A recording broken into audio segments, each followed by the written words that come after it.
moja ya utumwa wa kidemokrasia ambao mimi nakwambia mara nyingi tumeuziwa nchi hii ni habari inaitwa amani na utulivu.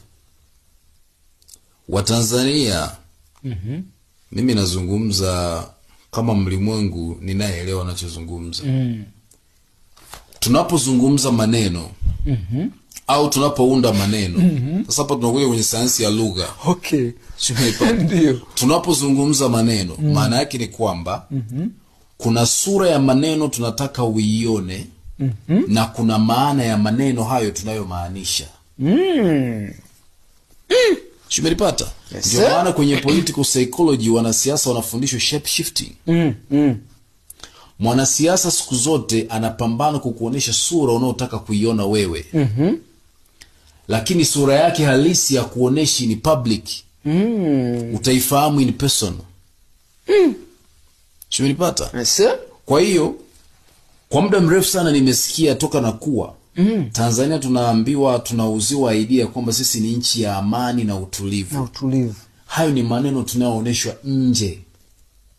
Ni picha ya nje. Watu waliojifunza semantics, pragmatics, lexis wanaelewa nini nazungumza. Waliojifunza linguistics wanaelewa nini nazungumza. Maneno yana sura ya nje alafu yana maana ya ndani. Shumelipata? Maana ya ndani ni nini? Sasa wanaosema Tanzania ni nchi ya amani na utulivu, nani anazungumza hili neno? Ni mwanasiasa aliyeko madarakani, sio mwananchi. Sio mwananchi ambaye hayuko kwenye mamlaka. Kwa hiyo sasa hapa ndio watu nawafundisha sasa sayansi ya lugha au saikolojia ya kisiasa au ujasusi kwa lugha ya nyepesi. Ndio. Nawafundisha ili waone Ujasusi huu. Ninapokuambia kwamba Tanzania ni nchi ya amani na utulivu, mimi mwanasiasa ndio nakuambia wewe mwananchi. Shumenipata? Maana yake ni kwamba tafsiri yake amani na utulivu hiyo ninayoizungumza ni mimi niliyeko madarakani ndio naitaka ili niendelee kukutawala. Amani na utulivu ninayokuambia maana yake nakutaka wewe uwe passive, usiwe active. Kusimamia viongozi wako. Nakutaka uwe passive. Maana ukiwa active utareact na matendo yangu mimi mwanasiasa wako. Ukireact na matendo yangu mimi mwanasiasa wako, ndio maana unasikia wanasiasa wanasema sisi tunamiliki dola. Kwa hiyo ukiwa active wewe mwananchi, utareact na matendo yangu mimi mwanasiasa, na ukireact na matendo yangu mimi nitapata hofu ya kupoteza popularity, nitapata hofu ya kupoteza uongozi wangu, kwa lazima nitaamrisha dola ikudhibiti.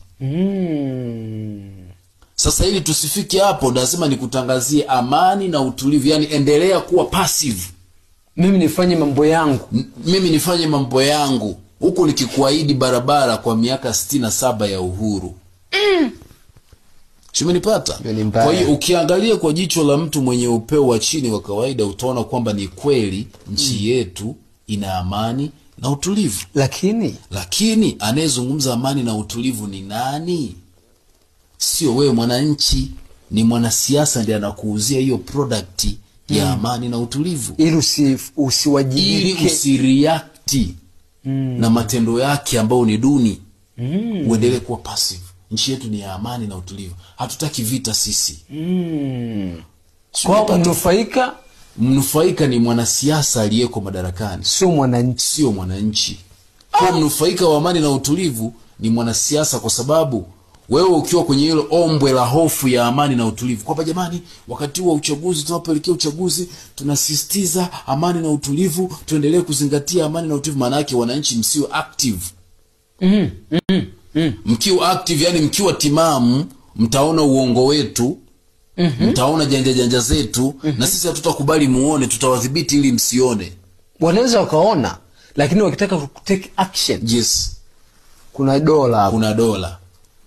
Sasa na mwananchi akisikia dola anaona hapa kuna kufa, maana wale jamaa wana bunduki na mabomu. Shumenipata vizuri? Kwa hiyo ndio mchezo unaochezwa hapa. Kwa hiyo product ya amani na utulivu kisaikolojia kwa sura ya ndani, maana yake ni kwamba for a long period of time psychologically Watanzania wameuziwa hofu. Ndio maana ukisikia amani, na mara nyingi nasema nawaambia watu, ukitaka kutafsiri maneno, listen to the frequencies za hayo maneno, amani na utulivu.